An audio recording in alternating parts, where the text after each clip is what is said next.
नमस्कार दोस्तों, ओम नमो भगवते वासुदेवाय। आज की इस वीडियो में वैशाख पूर्णिमा के व्रत की कथा लेकर आई हूँ।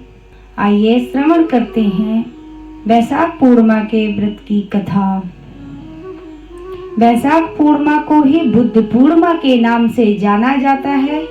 दरअसल हिंदू धार्मिक मान्यताओं के अनुसार वैशाख महीने की ही पूर्णिमा के दिन भगवान गौतम बुद्ध का जन्म हुआ था। वैशाख पूर्णिमा या बुद्ध पूर्णिमा का त्योहार पूरे भारत में धूमधाम से मनाया जाता है। मान्यताओं के अनुसार गौतम बुद्ध भगवान नारायण के ही 13वें अवतार थे। इस दिन कई लोग भगवान विष्णु की कृपा पाने के लिए उपवास भी रखते हैं। बुद्ध पूर्णिमा के दिन नदी स्नान और दान पुण्य के कार्य करने का भी विशेष महत्व बताया जाता है।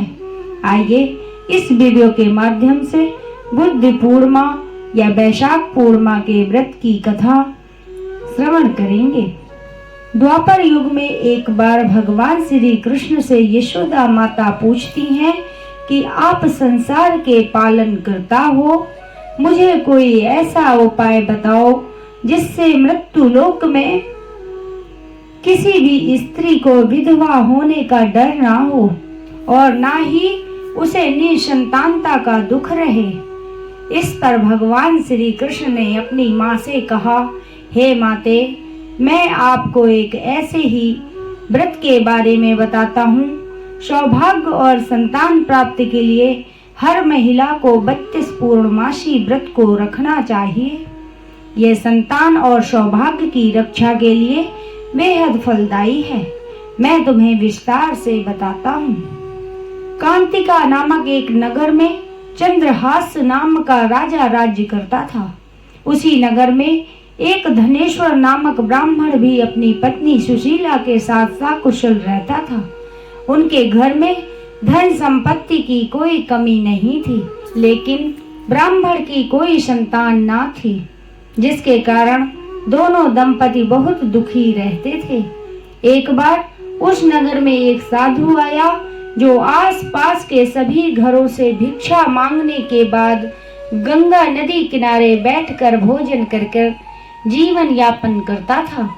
लेकिन वह साधु धनेश्वर ब्राह्मण के घर भिक्षा मांगने कभी नहीं जाता था। साधु के ऐसे बर्ताव देख सुशीला और धनेश्वर बहुत दुखी हुए। फिर उस साधु से पूछते हैं कि आप सभी घरों से भिक्षा लेते हो, लेकिन हमारे घर से नहीं, ऐसा क्यों? तब साधु ने जवाब दिया कि तुम निसंतान हो, ऐसे घर से भिक्षा लेना पतितों के अन्न के समान होता है और मैं कभी भी पाप का भागीदार नहीं बनना चाहता। बस यही कारण है कि मैं तुम्हारे घर से भिक्षा नहीं लेता हूँ। यह सुनकर धनेश्वर बहुत दुखी हो गया और साधु से पूछने लगा, हे महाराज, ऐसा कोई उपाय बताएं जिससे मुझे संतान सुख प्राप्त हो सके। तब साधु ने ब्राह्मण दंपति को 16 दिन तक मां चंडी की पूजा की सलाह दी।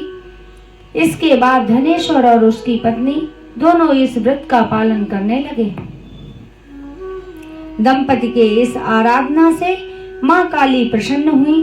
उनके सामने मां काली प्रकट हो गई और सुशीला को गर्भवती होने का वरदान दे दिया।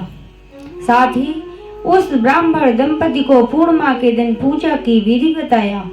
माता ने कहा, प्रत्येक पूर्णिमा के दिन दीपक जलाना, सभी पूर्णिमा को दीपक की संख्या बढ़ाती जाना, ऐसा जब तक करना जब तक 32 दीपक ना हो जाएं। इस तरह माता की कृपा से सुशीला गर्भवती हुई। काली माता के कहे अनुसार वह पूर्णिमा पर दीपक जलाती रही। फलस्वरूप दंपति के घर एक पुत्र का जन्म हुआ, जिसका नाम धनेश्वर और सुशीला ने देवदास रखा। देवदास के बड़े होने के पश्चात धनेश्वर ने उसे विद्या ग्रहण के लिए काशी भेजा। काशी में देवदास के साथ एक अजीब दुर्घटना घटी, जिसमें धोखे से देवदास का विवाह हो गया। जब देवदास ने बताया कि वह अल्पायु है, फिर भी उसका जबरदस्ती विवाह करा दिया गया। उसके कुछ समय बाद जब काल देवदास के प्राण लेने आया तब वो विफल हो गया।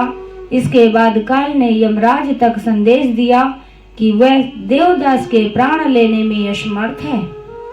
इसके बाद यमराज ने इसकी वजह जानने के लिए भगवान शिव और माता पार्वती के पास गया। तब पार्वती माता ने काली माँ से मिले वरदान के वृत्तांत को सुनाया और कहा कि ब्राह्मण दंपति यानी देवदास के माता पिता ने पूर्णिमा का व्रत रखा था, इसलिए देवदास का कोई कुछ नहीं बिगाड़ सकता। पूर्णिमा व्रत के महत्व को जानने के बाद से कहा जाने लगा कि इस व्रत को करने से जातक को काल से मुक्ति मिलती है, साथ ही भगवान सभी मनोकामनाओं की पूर्ति भी करते हैं।